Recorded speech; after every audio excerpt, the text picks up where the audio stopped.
नमस्कार फ्रेंड्स, मैं विकास पांडे आप सबका अपने चैनल फिनमैटर में स्वागत करता हूं। अगर आप सब एक नया क्रेडिट कार्ड लेने की सोच रहे हैं तो फ्रेंड्स ये वीडियो आपके लिए है, क्योंकि मैं आज आप लोगों के लिए एक बहुत ही शानदार क्रेडिट कार्ड का ऑफर लेके आया हूं, जो कि आपको ढेर सारा कैशबैक और साथ ही साथ आपको डिस्काउंट देने वाला है। अगर हम इस कार्ड को अगर ये कहें फुल पैसा वसूल तो शायद गलत नहीं हो। जो इस कार्ड का नाम है वो है एक्सिस बैंक का नियो क्रेडिट कार्ड। फ्रेंड्स, आज हम लोग ये जानने वाले हैं कि इस कार्ड के लिए एलिजिबिलिटी क्या क्या है, इसके वेलकम बेनिफिट्स क्या क्या है, इसमें किस तरह के डिस्काउंट्स या किस तरह के कैशबैक दिए जा रहे हैं और कौन कौन से डॉक्यूमेंट्स आपको आवश्यकता होगी, और स्टेप बाय स्टेप हम लोग ये भी जानेंगे कि इसको हम अप्लाई कैसे करें। सो फ्रेंड्स, आइए वीडियो को कर लेते हैं स्टार्ट। वीडियो को स्टार्ट करने के पहले आप सबसे एक छोटा सा रिक्वेस्ट है, अगर आप हमारे चैनल पे न्यू हैं तो प्लीज इसे सब्सक्राइब कर लें, साथ ही साथ ऑल नोटिफिकेशन वाला बेल ऑन करना न भूलें, क्योंकि हमेशा हम आपके लिए ऐसी ढेर सारी वीडियोज लाते रहते हैं। सबसे पहले हम बात कर लें वेलकम बेनिफिट्स की। किस कार्ड में वेलकम बेनिफिट्स क्या क्या है। जैसे ही ये कार्ड आपका इश्यू हो जाता है, उसके बाद आपके मोबाइल नंबर पे 250 रुपीज का अमेजन का ई वाउचर आता है। साथ ही साथ आपको एक और ई वाउचर मिलेगा 250 रुपीज का, जो कि ग्रोफर्स का होगा। अगर ग्रोफर्स की वेबसाइट पे जाके कोई परचेजिंग करते हैं तो आप वहां पे वो 250 रुपीज आसानी से रिडीम कर सकते हैं। अमेजन का वाउचर आप अमेजन की वेबसाइट पे जाके उसको भी रिडीम इजिली कर सकते हैं। इसके साथ ही साथ आपको पूरे 3 मंथ्स के लिए जोमेटो का प्रो जो आपका आता है, जिसका एमआरपी पूरे 200 रुपीज होता है, वो आपको सब्सक्रिप्शन 3 मंथ्स के लिए फ्री में दिया जाता है। इसके साथ ही साथ 1 mg का सब्सक्रिप्शन पूरे 6 महीने के लिए, जिसका एमआरपी 249 होता है, वो भी आपको फ्रेंड्स यहां पे फ्री दिया जाता है। कभी भी अगर आप जोमेटो पे कोई भी शॉपिंग करते हैं, कुछ भी ऑर्डर करते हैं, तो फ्रेंड्स वहां पे पूरे 40% का ऑफ दिया जाता है। साथ ही साथ अगर आप मूवीज पे या ऑनलाइन शॉपिंग पे या कभी भी ग्रोसरीज वगैरह पे अगर आप कुछ भी खर्च करते हैं, तो फ्रेंड्स वहां पे भी आपको पूरे 10% का कैशबैक दिया जाता है। इसमें एक और बेनिफिट है कि आपके पर 100 रुपीज की स्पेंड करने पे आपको 1 पॉइंट दिया जाता है।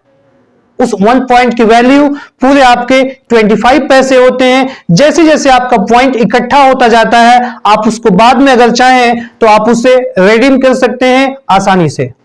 इसमें एक और फायदा है कि किसी भी अगर आप पार्टनर रेस्टोरेंट में जाते हैं तो आपको वहां पे पूरे 15% का कैशबैक आपको वहां पे दिया जाता है। आइए अगर हम बात कर लें एलिजिबिलिटी की कि आप इस कार्ड के लिए एलिजिबल कैसे होंगे। एक्सिस बैंक ये कहता है कि सबसे पहले आपका एज पूरे 18 इयर्स से लेकर के 70 इयर्स के बीच में होना चाहिए। इसके बाद आप या तो इंडियन हो या एनआरआई हो, दोनों ही कंडीशन में आप इस कार्ड के लिए अप्लाई कर सकते हैं। आगे हम आपको यह बताते हैं कि इसके लिए कौन कौन से डॉक्यूमेंट्स की आवश्यकता होगी। सबसे पहले आपको आपका पैन कार्ड देना होगा। पैन कार्ड के साथ साथ आपको एक कलर फोटोग्राफ देना होगा। कलर फोटोग्राफ के साथ साथ आपको अगर आप सैलरीड हैं तो आपको वहां पे 2 या 3 महीने का पे स्लिप देना होगा, या फॉर्म 16 भी आप दे सकते हैं। इसके बाद अगर आप सेल्फ एम्प्लॉयड हैं तो फ्रेंड्स वहां पे आपको आईटीआर आपको देना होगा, फॉर्म 16 देना होगा। ये डॉक्यूमेंट्स सबमिट किए जाते हैं। एज अ रेजिडेंस प्रूफ की मैं बात कर लूं, आपको वहां पे इलेक्ट्रिसिटी का बिल, टेलीफोन लैंडलाइन का बिल, या फिर अपना वोटर आईडी या driving licence as a residence proof दे सकते हैं। अगर आपके आईडी प्रूफ की बात है तो आप अपना आधार कार्ड, पैन कार्ड या ड्राइविंग लाइसेंस जिसमें फोटो लगा हुआ हो, कोई भी ऐसा डॉक्यूमेंट्स वहां पे एज अ आईडी प्रूफ वहां पे दे सकते हैं। बात कर रहे हैं कि इस कार्ड के लिए एनुअल फी और ज्वाइनिंग फी क्या है। इसका एनुअल फी केवल 250 रुपीज है, और साथ ही साथ आपका ज्वाइनिंग चार्ज लगने वाला है वो केवल 250 रुपीज ही लगने वाला है। एक बात आपको बता दें कि अगर इस कार्ड के हम बेनिफिट्स की बातें कर लें और इसमें दिए हुए सारे ऑफर्स को देख लें, तो फ्रेंड्स इतने कम चार्ज में, इतने कम एनुअल फी में या इतने कम ज्वाइनिंग फी में ढेर सारे हम कैशबैक यहाँ पे हमको जीतने का मौका मिल रहा है। ये कार्ड वास्तव में बहुत अच्छा है। आइए अभी हम लोग जान लेते हैं कि इस कार्ड को 1 बाय 1 स्टेप से अप्लाई कैसे किया जाए। तो अभी मैं आपको बताता हूं 1 बाय 1 स्टेप कि इस कार्ड को अप्लाई कैसे किया जाए। अगर आप इस कार्ड के लिए अप्लाई करना चाहते हैं तो आप सीधे एक्सिस बैंक की वेबसाइट पे चले जाएं। एक्सिस बैंक की वेबसाइट पे जाने के बाद जहां पे आपको ये कार्ड शो करता है, आपको वहां पे ठीक नीचे अप्लाई नाउ का ऑप्शन दिया होगा। जैसे ही फ्रेंड्स वहां पे आप क्लिक करेंगे, अगला विंडो जो आपके सामने खुल के आएगा उसमें ये पूछा जाएगा कि are you an existing customer. अगर आप कस्टमर एग्जिस्टिंग है तो आप वहां पे यस करके, उसके बाद कुछ छोटे मोटे आपसे डिटेल्स पूछे जाएंगे, आप उसको एंटर करने के बाद आप उसको प्रोसीड कर सकते हैं। आप इसके एग्जिस्टिंग कस्टमर नहीं है तो आपको वहां पे नो करके अपने एप्लीकेशन को प्रोसीड करना होगा। अगला विंडो आपके सामने खुल के आएगा, उसमें आपको आपका मोबाइल नंबर, आपका पैन नंबर, उसके बाद आपका पिन, आपका एनुअल इनकम, ये सारे डिटेल्स आपसे पूछे जाते हैं। जैसे ये डिटेल सारा आप एंटर करके उसके बाद आप प्रोसीड करते हैं फ्रेंड्स, उसके बाद जो अगला विंडो आपका खुल के आता है उसमें आपके मोबाइल नंबर पे एक ओटीपी गया होता है। वो ओटीपी आपको वहां पे एंटर करके उसको वेरीफाई करना होता है। जैसे ही आप अपना ओटीपी वेरीफाई कर लेते हैं, उसके बाद जो अगला विंडो आपके सामने खुल के आता है उसमें आपका नेम पूछा जाता है। नेम के बाद आपका डेट ऑफ बर्थ आपका क्या है वो पूछा जाता है, आपका मदर्स का नेम पूछा जाता है, आपका जेंडर और आपका करेंट एड्रेस पूछा जाता है। कंप्लीट करेंट एड्रेस आप डालेंगे वहां पे। ऐसे ही आप प्रोसीड करते हैं तो फ्रेंड्स अगला जो विंडो आपके सामने खुल के आता है उसमें पूछा जाता है कि आप सैलरीड हैं या सेल्फ एम्प्लॉयड हैं। अगर आप सैलरीड हैं तो उस कंडीशन में आपकी मंथली इनकम, साथ ही साथ आपके ऑफिस का एड्रेस, आपके ऑफिस का नेम पूछा जाता है। अगर आप सेल्फ एम्प्लॉयड चूज करते हैं तो वहां पे आपको आपका एनुअल इनकम पूछा जाता है, साथ ही साथ आपके ऑफिस का एड्रेस या आपके बिजनेस का नेम और उसका एड्रेस, उसका टाइप पूछा जाता है।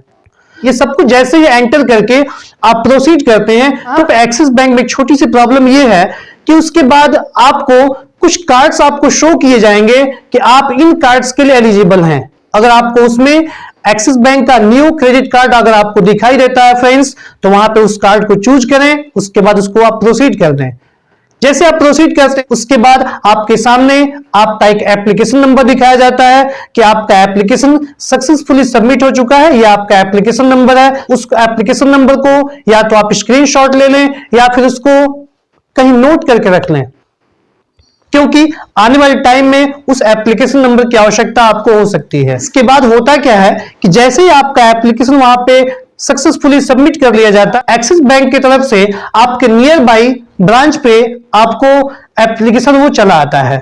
जैसे ही आपके नियर बाई ब्रांच पे वो एप्लीकेशन आता है उसके बाद वहां तक कोई एम्प्लॉय आपको कॉल करेगा। कॉल करने के बाद वो आपके सारे डॉक्यूमेंट्स या तो सॉफ्ट कॉपी में या हार्ड कॉपी में आपसे कलेक्ट कर सकता है। साथ ही साथ आपका केवाईसी भी किया जा सकता है और जब सारे डॉक्यूमेंट्स वो आपका प्रोसीड वहां से कर देता है उसके विदिन 20 डेज आपका कार्ड बनके आपके एड्रेस पे आ जाता है। कभी कभी ऐसा हो सकता है कि अगर आपने अप्लाई किया तो आप उसके लिए एलिजिबल ना हो। इसके लिए उपाय एक और है कि अगर आपका कोई बड़ा भाई, आपकी माँ या आपके पिताजी भी हैं तो आप उनका डिटेल्स भी डाल करके अगर आप चाहें तो इस कार्ड को प्रोसीड कर सकते हैं। अगर वो लोग सपोज एलिजिबल हैं तो आप उनके थ्रू भी वो कार्ड बनवा के उसको आप चाहें तो आप यूज कर सकते हैं। इसमें दिक्कत क्या होता है कि कभी भी किसी भी क्रेडिट कार्ड को यूज करने के लिए मोबाइल नंबर की आवश्यकता होती है। तो जहां पे मोबाइल नंबर का ऑप्शन पूछा जाए आप वहां पे अपना मोबाइल नंबर डाल दें और उसके बाद उस कार्ड को आप चाहें तो यूज कर सकते हैं और ये वो कार्ड आपके पास हो जाएगा। So thanks for watching this video. Thank you very